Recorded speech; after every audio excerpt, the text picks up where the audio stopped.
Good morning बच्चों। आज मैं कृतिका का पहला चैप्टर आपको माता का अंचल पढ़ाने जा रही हूँ। इस पाठ को शिव पूजन सहाय ने लिखा है। जैसा कि आपको चैप्टर से ही के नाम से ही शीर्षक से ही पता चल रहा है कि माता का अंचल यानी वात्सल्य प्रेम की, बच्चे के शैशव की, बचपने की इसमें इस चैप्टर में वर्णन किया गया है। अब पाठ को पढ़ाने से पहले मैं पाठ की को संक्षेप में आपको स्टोरी बताना चाहूंगी। तो जैसा कि लेखक ने ये कहानी अपने ऊपर ही लिखी है। उसने बताया है कि बचपन में जब वो छोटे थे तब सारा समय वो अपने पिता के साथ व्यतीत करते थे। सुबह उठते थे पिता के साथ, पिता ही उन्हें नहलाते थे। पिता जब पूजा करने बैठते थे तो वो भी उनके साथ पूजा करने बैठते थे। गंगा जी पर वो पिता के साथ आटा डालने मछलियों को जाते थे तो लेखक को भी गोद में लेके जाते थे। यानी पूरा समय वो अपने पिता के साथ व्यतीत करते थे। यहाँ तक कि वो जब खाना खाते थे तो पिता उसे अपने हाथ से खाना खिलाते थे। लेकिन वहां पर माँ को अच्छा नहीं लगता था। माँ को सेटिस्फेक्शन तब मिलता था जब वो अपने हाथ से खाना खिलाती थी। एक बार और उन्होंने छोटी छोटी बच्चों के खेलने की, क्रियाकलापों की, बच्चों की मानसिकता का वर्णन इस चैप्टर में करा है लेखक ने। उन्होंने बताया कि लेखक जैसा कि माँ जब बच्चे को खिलाती है, वो खेलता है, कूदता है, सब कुछ करता है, लेकिन जब तेल लगाती है माँ, छोटी छोटी बातों को लेखक ने बड़े ध्यान से वर्णन करा है कि बच्चे के, लेखक के सिर में जब वो तेल लगाती है, मालिश करती है तो बच्चा जोर से रोने लगता है लेखक, और पिता उसको छीन के गोद में ले जाते हैं, खुश हो जाता है। तभी बाहर जाता है दोस्तों को तो वो अपने सारे गम दुख सब कुछ भूल जाता है और बच्चों के साथ खेलने लगता है। उन्होंने बताया कि लेखक ने बताया कि ऐसे ही एक बार वो रास्ते में जा रहे होते हैं, खेल रहे कूद रहे होते हैं बच्चों के साथ कि तेज बारिश आ जाती है। बारिश आ जाती है तो रास्ते में उन्हें उनके जो मास्टर जी हैं, गुरु जी, वो मिलते हैं। बच्चों की शरारतें शुरू हो जाती हैं। सारे बच्चे जोर से उनको मीठा, बच्चों का, उनका गुरुजी का मजाक बनाकर गाना गाने लगते हैं। गुरुजी से बाकी बच्चे तो भाग जाते हैं, लेकिन लेखक उनके हाथ आ जाता है। लेखक की वो पिटाई करते हैं। जैसे ही पिता को पता चलता है बच्चे के भोलानाथ के बारे में तो वो तुरंत जाते हैं विद्यालय और उन गुरुजी से माफी मांग के उस बच्चे को ले आते हैं।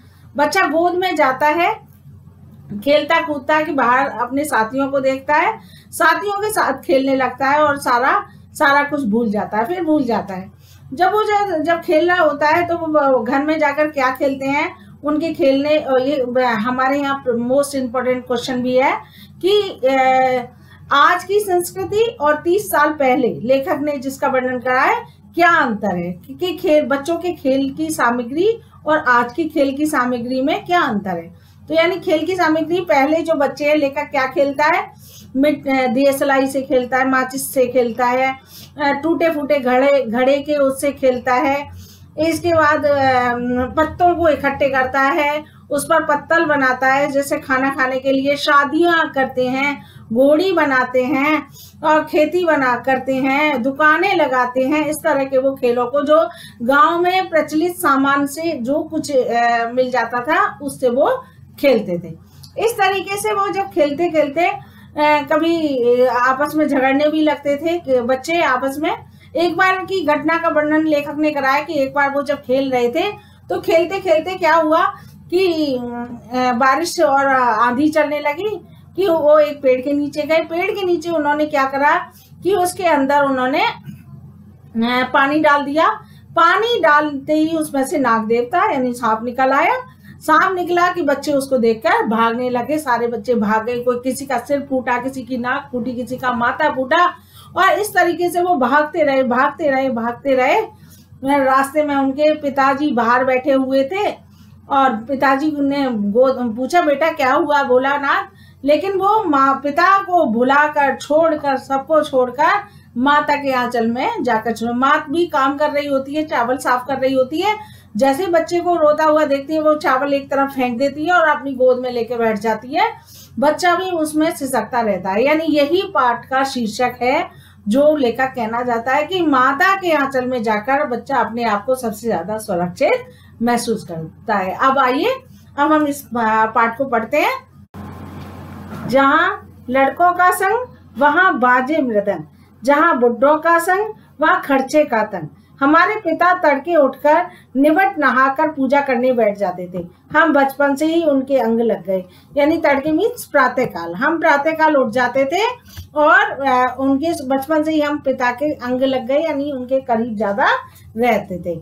माता से केवल दूध पीने का तक का नाता था, इसलिए पिता के साथ हम भी बाहर की बैठक में ही सोया करते थे। अपने साथ हमें उठाते और अपने साथ नहला धुलाकर पूजा पर बिठा लेते।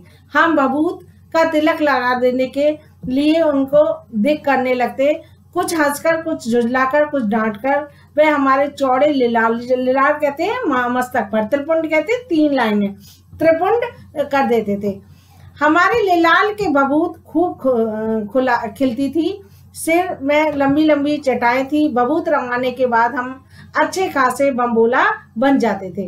पिताजी ने हमें बड़े प्यार से भोलानाथ कहकर पुकारा करते थे, पर हम असल में हमारा नाम तारकेश्वर नाथ था। हम भी उनको बाबूजी कहकर पुकारा करते और माता को मैया कहते थे। बचपन में पिता को वो क्या कहते थे, बाबूजी कहते थे लेखक, और माता को मैया कहते थे। जब बाबूजी रामायण का पाठ करते थे तब हम उनकी बगल में बैठे बैठे आईने में अपना मुंह निहारा करते थे। जब वे हमारी ओर देखने लगते तो हम लजाकर मुस्कुराकर आईना नीचे रख देते थे। वह भी मुस्कुराना पड़ते थे।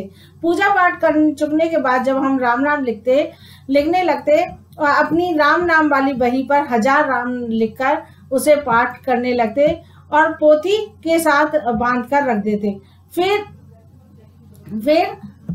500 बार कागज के छोटे छोटे टुकड़ों पर राम नाम लिखकर आटे की गोलियों में लपेटकर उन गोलियों को लेकर गंगा जी की ओर चल देते थे। उनके पिताजी का रोज का नियम था कि राम नाम लिखते थे और उन कागज की छोटी छोटी पर्चियां बनाकर आटे में मिलाकर गंगा में जाते थे और मछलियों को वो आटा डालते थे। कभी कभी बाबूजी हमसे कुश्ती लड़ते, शिथिल होकर हमारे बल को बढ़ावा देते और हम भी उनको पछाड़ देते। यह उतान पड़ते और हम उनकी छाती पर चढ़ जाते। तो हमें लंबी लंबी मूंछें उखाड़ने लगते। तब वे हंसते हंसते अपने हाथों से मूंछों को छुड़ाकर हमें चूम लेते। फिर हम उनसे खट्टा और मीठा चुम्मा मांगते। तब वे आगे वाली बारी बारी से अपना दायां और बायां गाल उनके मुंह की ओर कर देते थे। बाएं का खट्टा चुम्मा और दाहिने का मीठा चुम्मा लेने लगते। अपने दाढ़ी या मूछ पर उनको कोमल गालों पर गड़ा देते। हम झुझलाकर फिर उनको मुंह नोचने लग जाते। इस तरह यह बनावटी रोना रोने लगते और हम अलग खड़े होकर खिलखिलाकर हंसने लगते। यानी उनकी बासल बच्चे की जो क्रिया थी वो लेकर अपने पिता के साथ खेलता था। उनके साथ हंसते खेलते जब हम घर आते तो उनके साथ ही हम चौके पर खाने बैठते थे। जब वे अपने साथ ही फूल के कटोरी में गोरस कहते हैं दही और चावल मिलाकर खिलाते थे। जब हम खाकर अफरा जाते यानी पेट भर जाता था, अफराना मन पेट आना, तब मैया थोड़ा और खिलाने के लिए हट करती थी। तो बाबूजी से कहने लगती कि अब तो 4 दाने के चौकोर बच्चे के मुंह में देते जाते हैं, इससे यह थोड़ा खाने पर भी समझ लेता है। हम बहुत खा गए, आप खिलाने का ढंग नहीं जानते। बच्चे को भर मुंह कौर खिलाना चाहिए, जब खाएगा बड़े कौर तब पाएगा दुनिया में टोर। देखिए मैं खिलाती हूँ, मर्दी ये के जाने कि बच्चों को कैसे खिलाना चाहिए। महतारी के हाथों से खाने से बच्चों का पेट भरता है। यानी माँ कहती थी कि पिता की बजाय माँ के हाथ से खाने से बच्चे का पेट भरता है। यह कहकर वह थाली में दही भात शांति और अलग अलग तोता मैना कबूतर हंस मोर आदि कहकर वो खिलाती रहती थी। इस तरीके से वो क्या करती रहती कि जैसे बच्चों को खाना खिलाते हैं कि उन्हें थोड़ा कि तोता आया चिड़िया आई, इस तरीके से वह उनको खाना खिलाने के लिए कहती रहती थी। अब इसके बाद वो जब हम बनावटी चिड़ियों की चट कर जाते यानी वो नाम लेती रहती थी, उन्हें चट कर जाते यानी खा जाते हम तब बाबूजी हम ये कहते कहते अच्छा तुम राजा हो जाओ और खेलो। इस तरह से वो हमसे कहते हैं ना बच्चों से, राजा बेटा बन गया, आप खाना खा लिया। ऐसे ही उनके पिता भी उनसे कहते थे। जब हम उठकर उछलने कूदने लगते थे, फिर रस्सी में बंधा हुआ काठ का घोड़ा लेकर नंग धड़ंग बाहर गली में निकल जाते थे, यानी बच्चों की तरह। तब माँ क्या करती थी उनकी, तब मैया हमें अचानक पकड़ लाती और हमारे लाख छटपटाने पर भी एक चुल्लू कड़वा कड़वा तेल, कहते सरसों का तेल, हमारे सिर में डाल देती थी। हम रोने लगते और बाबूजी उन पर बिगड़ खड़े होते थे। पर जब हमारे सिर में तेल बांधकर हमें उबट कर छोड़ती, फिर हमारी नाभि और लिलार में काजल की बिंदी लगाकर चोटी गूंथती थी। उससे फूलदार लट्टू बांधकर रंगीन फुन्ना टोपी पहना देती थी।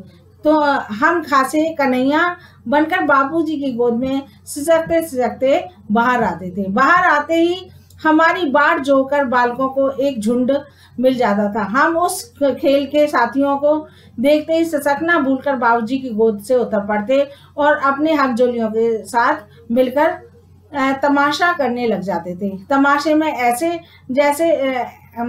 वैसे नहीं, तरह तरह के नाटक। चबूतरे पर एक कोने पर नाटक घर बनाते थे। बाबूजी जिस छोटी चौकी पर बैठकर नहाते थे वही रंगमंच बनाते, उसी पर सरकंडे के खंभों का कागज चंदोआ बनाकर मिठाइयों की दुकान लगाते और चिलम आदि करते थे। लड्डू और पत्तों की, यानी वो जब वो छोटे से जो उनके पिताजी का पटला होता था उससे बिछा लेते थे, कागज से चंदोआ बना, यानी उसकी जो छत बना देते थे और पत्तों से पूड़ी कचौड़ी बना देते थे। इस तरह से वो तरह तरह के खेल खेलते थे। थोड़ी देर में मिठाई की दुकान बढ़ाकर हम लोग करौंदा बनाते, धूल की तरह की मैड़ दीवार बनाते और तिनकों का छप्पर, यानी हम थोड़ी देर में वो दुकान वाला खेल बंद करके घर घर खेलने लगते और फिर उसे तिनकों से धूल की, जैसे मैड़ नहीं बनाते थे, धूल इकट्ठी करके, कच्चे मकान होते थे और उसके बाद उस पर छप्पर लगा देते थे। दातुन के खंबे, दातुन कहते हैं नीम की जो दातुन होती है उसके खंबे बनाते थे। दियसलाई से उसके किवाड़ बना देते थे। फूटे घड़े और चूल्हे चक्की से कढ़ाई वगैरह बना देते थे। बाबूजी की पूजा की जो आचमनी होती थी उससे खेलते थे। पानी को घी की तरह यूज करते थे वो, और क्या करते थे, खाने जौनार बैठती, तब हम जौनार कहते दावत होती थी और हम खाने बैठ जाते थे। जब पंगत कहते हैं लाइन में बैठना, जब पंगत बैठ जाती थी बाबूजी धीरे से आकर पांत में अंत में जीवने के लिए बैठ जाते, यानी हमारे जो पिताजी थे वो भी ऐसे बैठ जाते थे। उनको बैठते देखते ही हम लोग हंसकर घरौंदा बिगाड़ कर चले जाते थे। यानी छोटी छोटी वात्सल्य वाली बच्चों की, ग्रामीण बालकों की जो क्रियाएं होती हैं, खेल होते हैं, उनका वर्णन लेखक ने बड़े ही अच्छे ढंग से किया है। अब यहाँ पर एक क्वेश्चन हुआ है कि प्राचीन संस्कृति और 30 साल से पहले वाली संस्कृति में क्या अंतर है, खिलौनों में क्या अंतर है। यानी आजकल जो बच्चे हैं वो क्या करते हैं, कंप्यूटर गेम खेलते हैं, मोबाइल पर खेलते हैं, वीडियो गेम खेलते हैं, क्योंकि आजकल कोई पड़ोस में जाना ही पसंद नहीं करता, पड़ोसी के बारे में भी पता नहीं होता। लेकिन ग्रामीण संस्कृति में क्या था, ग्रामीण संस्कृति में बच्चे क्या कहते थे, सारे बच्चे इकट्ठे हो जाते थे पड़ोसियों के, और वो कोई बॉल से खेलता था, बॉल से ना खेलकर कोई मिट्टी के जो उपयुक्त जो सामान मिल जाता था घर में, उन्हीं से वो खेलते थे। कभी कभी हम लोग बारात की जुलूस निकालते थे, कनस्तर का तंबूरा, अमोले को घिसकर शहनाई, अमोले कहते हैं आम की जो वो निकली होती है ना, अभी आम में जब गुठली नहीं बनती तो वो कच्ची कच्ची होती है, उससे वो पीपनी बजाते थे, शहनाई बजाते थे। टूटी चूहेदानी की पालकी, यानी पालकी बना देते थे और अपनी गुड़िया की शादी करते थे। इसे सबदी बनकर बकरे पर चढ़ लेते और चबूतरे के एक कोने में चलकर बारात दूसरे कोने में जाकर दरवाजे लगती। वहां काठ की पटरियों से गिरे गोबर लिए आम और केले की टहनियों को सजाए हुए हम छोटे आंगन में कुल्हड़ का कलसा रखा जाता। वहीं पहुंचकर बारात फिर लौट जाते और लौटने के समय खटोली पर लाल ओहार डालकर उसमें दुल्हन चढ़ा लिया जाता था। लौट आने पर बाबूजी जो ही ओहार दुल्हन का मुख रखने लगते, तो ही हम लोग हंसकर भाग जाते। थोड़ी देर बाद लड़कों की मंडली जुट जाती थी। इकट्ठा होते ही राय जमती कि खेती की जाए। बस चबूतरे के छोर पर घिसनी गड़ दी जाती और नीचे की गली कुआं में बन जाती। मूछ की बटी हुई पतली रस्सी में एक चुक्कड़ बांध गराड़ी पर चढ़ाकर लटका दिया जाता था और दो लड़के बैल बनकर मोट खींचने लग जाते थे। चबूतरा खेत बनता और कंकड़ बीज और ठेंगा हल मुआटा। कड़ी मेहनत से खेत जोते और बोए व पठाए जाते। फसल तैयार होते देर न लगती थी और हम हाथों हाथ फसल काट लेते थे। काटते समय गाते थे, ऊंच नीच में वही प्यारी, जो जीसो वही हमारी। फसल को एक जगह रखकर उसके पैरों से रोट डालते, कसोरे का सूप बनाकर ओसाने और मिट्टी की दिए की तराजू पर तोलकर राशि तैयार कर लेते थे। इसी बीच बाबूजी आकर पूछ बैठते, इस साल की खेती कैसी रही बोला। तो यानी पहले वो कभी दुकान लगाते थे, उसके बाद घर बनाते थे, इसके बाद वो क्या करते थे, खेती करने लगते थे। बस फिर क्या था, हम जो क्या तो खेतियार छोड़कर हंसते हुए भाग जाते थे कि कैसी मौज की खेती थी। ऐसे नाटक हम लोग बराबर खेला करते थे। बटोई भी कुछ देर ठिठक कर हम लोगों का तमाशा, बटोई कहते हैं रास्तागीर भी कुछ देर रुक करके ठिठक कर गए, आश्चर्यचकित रहकर वहां पर हमारा तमाशा देखने लगते थे। जब हम लोग दरदरी के मेले में जाने वाले आदमियों का झुंड देख पाते, तब कूद कूद कर चिल्लाने लगते, चलो भाइयों, ददरी सतु पिसान की मोढ़री। यानी एक छोटा सा मेला होता था, उसके मेले के लिए जब तैयारी होने लगती थी तो सारे लोग बच्चे इकट्ठे हो जाते थे।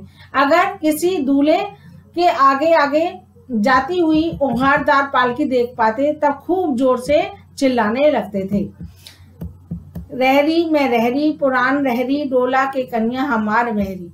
इसी पर एक बार बूढ़े वर ने हम लोगों को बड़ी दूर तक खदेड़ कर डेलों से मारा। उस खूसट खबीस की सूरत आज तक याद है। न जाने किस ससुर ने वैसा जमाई ढूंढ निकाला, वैसा घोड़ा मुआ आदमी हमने कभी नहीं देखा। यानी कि वो कभी खेलते थे तो क्या करते थे कि कोई बारात जा रही होती तो बड़ा उसके ऊपर भी गाना बजा देते थे। एक बार उस दूल्हे की मजाक बना रहे थे, जैसे बच्चे हरकतें करते हैं, तो यानी ऐसी वो हरकत करते थे और दूल्हे ने उनको बहुत ज्यादा खदेड़ा, जिस घटना को वो कभी भुला नहीं पाते। आम की फसल कभी कभी खूब आंधी आती।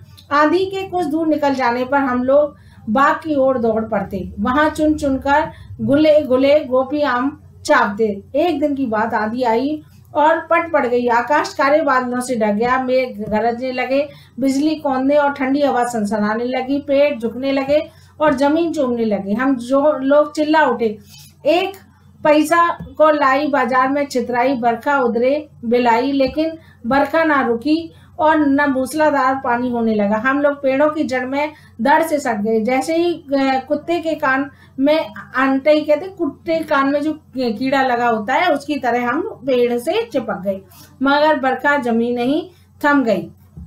बरखा बंद होते ही बाग की बहुत सी बिच्छू नजर आई। हम लोग डरकर भाग चले। हम लोग बैजू बड़ा ही ढीठ था। संयोग की बात है कि बीच में मूसल तिवारी जी मिल गए। बेचारे बूढ़े आदमी को सूझता कम था। बैजू उनको चिढ़ाकर बोला, बुढ़वा बेईमान, मांगे करेले का चोखा। यानी वो जैसे ही वो जा रहे थे तो उनको चिढ़ाने लगे। हम लोगों ने बैजू के सुर में सुर मिलाकर यही चिल्लाना शुरू कर दिया। मूसल तिवारी ने बेतहाशा खदेड़ा। हम लोग तो बस अपने अपने घर की ओर आंधी की तरह चले। जब मूसल तिवारी ने उन्हें डांटा तो वो भागते हुए चले गए। जब हम लोग ना मिल सके तब तिवारी जी सीधे पाठशाला चले गए। वहां से हमको और बैजू को पकड़ लाने के लिए 4 लड़के गिरफ्तारी वारंट लेकर छूटे। इधर जो ही हम लोग घर पहुंचे तो ही गुरुजी ने के सिपाही हम लोगों पर टूट पड़े। बैजू तो 9 तो 11 हो गया, हम पकड़े गए। फिर तो गुरुजी ने हमारी खूब खबर ली। बाबूजी ने ये हाल सुनी तो वह दौड़े हुए पाठशाला में गए। गोद में उठाकर हमें पुचकारने और फुसलाने लगे। हम दुलारने से चुप होने वाले लड़के नहीं थे। रोते रोते उनका कंधा आंसुओं से तर कर दिया। गुरुजी की चिरौरी करके हमें घर ले चलो। रास्ते में फिर हमारे साथी लड़कों का झुंड मिला। वे जोर से नाचते और गाते थे। यानी फिर रास्ते में उन्हें क्या मिला, उनके साथी मिले, बच्चे और मिल गए। वो वहां से गुरुजी के यहाँ से चले तो उन्हें रास्ते में फिर मिले। माई पकाई गरम पुआ, हम खाई पुआ ना खेलब जुआ। और इस तरीके से ग्रामीण अंचल का जो गाना था वो गाने लगे। फिर क्या था, हमारा रोना धोना भूल गया। हम हट करके बाबूजी की गोद से उतर गए। लड़कों की मंडली में मिलकर खेलने लगे। तार सुन अलापने। तब तक लड़के सामने वाले मकई के खेत में दौड़ पड़े। उसमें चिड़ियों का झुंड चल रहा था। उसे दौड़ दौड़ कर उन्हें पकड़ने लगे। एक हाथ में नहीं आई तो हम खेत से अलग हो खड़े होकर गाने लगे। राम जी की चिड़ई, राम जी का खेत लो खा लो चिड़ई भर भर पेट। यानी इस तरह से चिड़ियों के साथ जैसे बच्चे खेलते हैं, छोटी छोटी चिड़ियों को पकड़ने का खेल खेलने लगे। हमसे कुछ दूर बाबूजी और हमारे गांव के कई आदमी खड़े होकर तमाशा देखते थे और यह कहकर हंसते थे, चिड़िया की जान जाए लड़कों का खिलौना। सचमुच लड़के और बंदर पढ़ाई भी नहीं समझते थे। यानी पीर कहते हैं दुख। जैसे बंदर नहीं समझते, ऐसे ही छोटे छोटे जो बच्चे होते हैं वो दूसरे के कष्ट को नहीं समझते थे। एक टीले पर जाकर हम लोग चूहों के बिल में पानी उलेचने लगे। नीचे से ऊपर पानी फेंकना। जब हम थक गए तब गणेश जी के चूहे को रक्षा के लिए शिव जी का सांप निकल आया। रोते चिल्लाते हम लोग बेतहाशा भाग चले। कोई औंधा गिरा, कोई अंट-चिन्ह, किसी का सिर टूटा, किसी के दांत टूटे। सभी गिरते बढ़ते हमारी सारी देह लहूलुहान हो गई। पैरों के तलवे कांटों से छलनी हो गए। यानी जैसे ही लेखक कहता है कि सामने से उन्होंने क्या गए, खेलते खेलते उन्होंने एक गड्ढे में पानी डालने लगे चूहे के बिल में। तभी उनमें से एक नाग देवता निकले।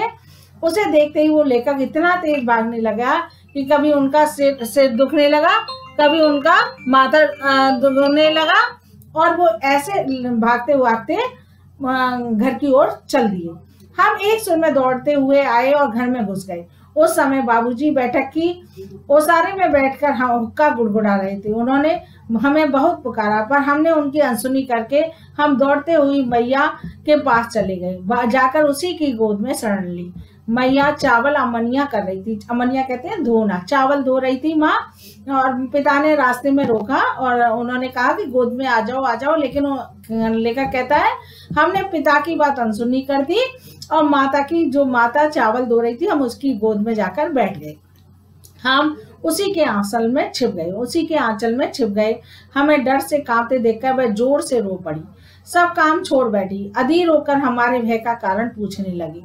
कभी हमें अंग भरकर दबाती और कभी हमारे अंगों को अपने आंचल में पहुंचकर हमें चूम लेती। बड़े संकट में पड़ गई। झटपट हल्दी पीसकर हमारे घाव पर थोपी गई। घर में कोहराम मच गया। हम केवल धीमे सुर में माँ सांप कहते हुए मैया के आंचल में लुके चले जाते। सारा शरीर थर थर कांप रहा था। रोंगटे खड़े हो गए। हमें आंखें खोलना चाहते थे पर वे खुलती ना थी। हमारे कांपते ओठों को मैया बार बार निहार कर रोती और बड़े लाड़ से हमें गले लगा लेती थी। इसी समय बाबूजी दौड़े आए। आकर झट हमें मैया की गोद से अपनी गोद में लेने लगे। पर हमने मैया के आंचल की प्रेम और शांति के चंदोरे को छाया न छोड़ी। यानी जो प्रेम और शांति हमें माँ के आंचल में मिली, पिता के बार बार बुलाने के बावजूद भी हम उनके करीब नहीं गए। इस तरीके से वो जो उनका जो प्रेम था पिता के साथ होने के बावजूद, जो लास्ट में जो प्रेम निकला वो माँ के साथ था। माँ के आंचल में वो अपने आप को सबसे ज्यादा सुरक्षित महसूस कर रहे थे। और माँ भी पुत्र के घावों को देखकर, बच्चे के घाव को देखकर, ममतामयी माँ जो माँ होती है अपने काम को छोड़कर वो भी बच्चे के साथ सिसकने लगती है। यानी कहने का तात्पर्य यही चैप्टर का सार है कि लेखक यही कहना चाहता है कि माँ के जो आंचल के अंदर बच्चा सबसे ज्यादा अपने आप को प्रेम और सुरक्षित महसूस करता है। वो माँ के आंचल में ही अपने मन को शांति महसूस करता है। यही पाठ के माध्यम से लेकर कहना चाहता है। अब आइए हम इसके प्रश्नों को बारी बारी से पढ़ते हैं। पहला क्वेश्चन है इसका, प्रस्तुत पाठ के आधार पर यह कहा जा सकता है कि बच्चे का अपने पिता से अधिक जुड़ाव था। फरवरी विपदा के समय वह पिता के पास न जाकर माँ की शरण लेता है। आपकी समझ में इसकी क्या वजह हो सकती है? यानी इसकी एक क्वेश्चन कह रहा है कि बच्चा पिता के पास बहुत खेलता था, गोद में जाता था, गंगा जी जाता था, इसके बावजूद भी वो पिता के पास न जाकर जब परेशान होता है, चोट लग जाती है, सांप को देखता है, तो वो माँ के आंचल में क्यों जाता है? उसका रीजन यही है कि बच्चा माँ के आंचल में अपने आप को सबसे ज्यादा सुरक्षित महसूस करता है, सबसे ज्यादा प्रेम वो समझता है। उसे इस बात का एहसास होता है कि उसकी माँ उसको सबसे ज्यादा प्यार करती है, इसलिए वह माँ के आंचल में अपने आप को सबसे ज्यादा सुरक्षित महसूस करता है। दूसरा क्वेश्चन है अब आपके विचार से भोलानाथ अपने साथियों को देखकर सिसकना क्यों भूल जाता है? कि भोलानाथ अपने साथियों को देखकर क्यों रोना भूल जाता है? यही बच्चों का नेचर होता है कि अपने साथियों के साथ रहकर वो ज्यादा खुश महसूस करता है, और यही कारण है कि भोलानाथ जब रो रहा होता है, तेल उसकी माँ उसके बालों में तेल डालती है और गोद में पिता ले जाते हैं रोते हुए को, तो जैसे ही अपने दोस्तों को देखता है तो वो अपने दर्द को भूल जाता है और बच्चों के साथ खेलना में खुशी महसूस करता है। तीसरा क्वेश्चन है आपका, आपने देखा होगी कि भोलानाथ उसके साथी जब तब खेलते खाते किसी प्रकार की तुकबंदी करते। आपको यदि अपने खेलों आदि से जुड़ी तुकबंदी याद हो तो लिखिए। इस तरह के क्वेश्चन आते नहीं है, और आते हैं तो आप अपने मन से लिख सकते हो कि कोई खेलते समय क्या कोई तुक बनाते हो, इसलिए ये क्वेश्चन करने की जरूरत नहीं है। आगे देखिए, भोलानाथ और उसके साथियों का खेल और खेलने की सामग्री आपके खेल और खेलने की सामग्री से किस प्रकार भिन्न है? लेखक कहना चाहता है कि भोलानाथ और उसके साथियों की, यानी भोलानाथ किससे खेलते थे? मिट्टियों के सकोरा बनाते थे और टूटे घड़ों से खेलते थे, कागज से खेलते थे, दातुनों से खेलते थे, माचिस से खेलते थे, इस तरह। लेकिन आजकल के बच्चे इन खेलों से ना खेलकर वीडियो गेम खेलते हैं। मैंने ऐसा क्वेश्चन चैप्टर पढ़ाते समय आपको अच्छी तरह समझाया था कि आज के बच्चे वीडियो गेम खेलते हैं, कंप्यूटर पर खेलते हैं, यानी मानसिक और बौद्धिक घर के अंदर बैठकर खेलते हैं। यानी आज के जमाने और भोलानाथ के जमाने में खेल की सामग्रियां अलग अलग हुआ करती थी। अब अगला क्वेश्चन है आपका, पाठ में आए ऐसे प्रसंगों का वर्णन कीजिए जो आपके दिल को छू जाए। इसमें अपने मन से आपको अगर कुछ अच्छा लगता है वो बताइए, कि यदि आपको अच्छा लगता है कि माँ तेल डाल रही थी वो लिखना चाहे। वैसे इस तरह का क्वेश्चन लिखने की जरूरत नहीं है, चैप्टर पढ़ोगे तो आप मन से लिख सकते हो, आते हैं। तो अगला है क्वेश्चन आपका, इस उपन्यास के अंश में 30 के दशक की ग्राम संस्कृति का चित्रण है। आज की ग्रामीण संस्कृति में आपको किस तरह से परिवर्तन दिखाई देते हैं? यानी ये जो लिखा गया है उपन्यास वह 1930 में लिखा गया, 30 के दशक यानी 30 दशक में, और आज लेकिन पहले जमाने की ग्राम संस्कृति का वर्णन है। लेकिन आज ग्रामों में काफी परिवर्तन आ गया है। आज गांव में भी लोग दूरदर्शन देखते हैं, मोबाइल आ गए हैं, गांव में भी, गांव के बच्चे भी, गांव के जो माता पिता हैं वो भी अपने बच्चों को बाहर पढ़ने के लिए भेजते हैं, वो भी उनको अच्छी शिक्षा देना चाहते हैं। यानी आज की संस्कृति और सन 1930 की संस्कृति में बहुत अंतर आ गया है। आज लोग काफी गांव के लोग भी काफी जागरूक हो गए हैं। अगला क्वेश्चन है, पाठ पढ़ाते समय आपको भी अपने माता पिता का लाड प्यार याद आ रहा होगा। अपनी इन्हीं भावनाओं को डायरी में अंकित कीजिए। इस तरह के क्वेश्चन भी लिखने की जरूरत नहीं है, ये भी आंसर, इस क्वेश्चन को भी नहीं लिखेंगे। अगला क्वेश्चन है आपका, यहाँ माता पिता का बच्चे के प्रति जो वात्सल्य व्यक्त हुआ है उसे यहाँ माता पिता का बच्चे के प्रति जो वात्सल्य व्यक्त हुआ है उसे अपने शब्दों में लिखिए। कि माता पिता बच्चे के प्रति जो वात्सल्य, बच्चा माँ बाप क्या करते हैं, उसे उसके साथ कुश्ती लड़ते हैं और वो खुद ही हार जाते हैं, बच्चे को चूमते हैं, खट्टा मीठा चुम्मा कहकर उसे करते हैं और उसे कंधे पर बिठाकर खिलाते हैं। इस तरह से उन्होंने, माँ बाप ने अपने प्रेम को व्यक्त किया है। अगला क्वेश्चन है, माता का इंपॉर्टेंट भी है, माता का अंचल शीर्षक की उपयोगिता बताते हुए कोई अन्य शीर्षक। माता का अंचल शीर्षक का मतलब क्या है पाठ का? तो उपयुक्तता इसीलिए कि बच्चा माँ के आंचल में सबसे ज्यादा अपने को सुरक्षित महसूस करता है, जैसा कि पाठ में बच्चे की मानसिकता को बताया है। इसका बचपन भी नाम हो सकता है, कोई दूसरा भी क्वेश्चन का शीर्षक हो सकता है। इसके अलावा है अगला क्वेश्चन, बच्चे माता के प्रति अपने प्रेम को कैसे अभिव्यक्त करते हैं। अभी से वैल्यू बेस्ड क्वेश्चन है, आप अपने मन से लिख सकते हो कि माँ बाप क्या है, बच्चों को माता पिता को सम्मान देकर, उनकी राय जानकर, उनके प्रति आदर का भाव रखकर इस तरह से अपने प्रेम को व्यक्त कर सकते हैं। अगला क्वेश्चन है, इस पाठ में बच्चों की जो दुनिया रची गई है वह आपके बचपन की दुनिया से किस तरह से भिन्न है। यानी इस पाठ में जो बच्चों की दुनिया रची गई है और वह हमारी, यानी पहली जो बच्चों की दुनिया थी वो कैसी थी, ग्रामीण संस्कृति, ग्राम में उपलब्ध वस्तुओं से वो खेलते थे।